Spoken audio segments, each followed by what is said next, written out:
করতে ছাড়াইনি।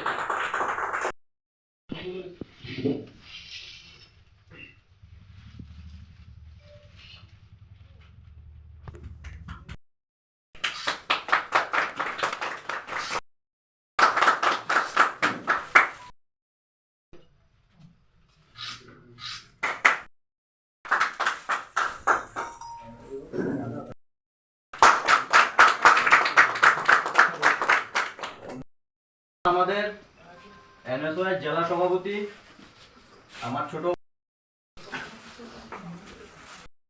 মাননীয় শিক্ষা অধিকর্তার আদেশ মান্য করে ওইখানে চাকরি করি। দীর্ঘ 6 বছর শিলাছড়িতে কর্মরত ছিলাম।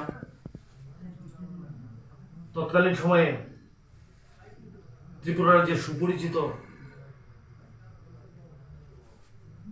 কর্মচারী রাজনীতিতে আমার গুরু, যিনি আমাকে হাতে করে দিয়েছিলেন, প্রয়াত শ্রদ্ধেয় হারাধন চক্রবর্তী মহোদয়,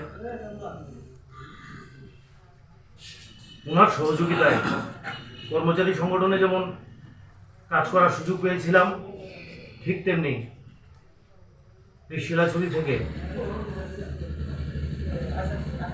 বদলি হয়ে উদয়পুর বাগমাতে বগাবাসা স্কুলে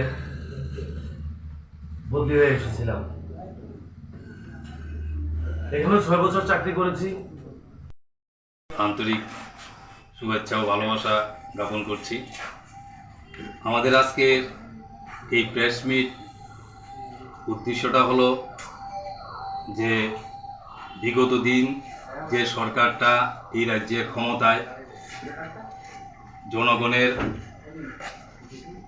আশা প্রত্যাশা নিয়ে এই সরকারটাকে প্রতিষ্ঠিত করেছিল, ক্রমাগত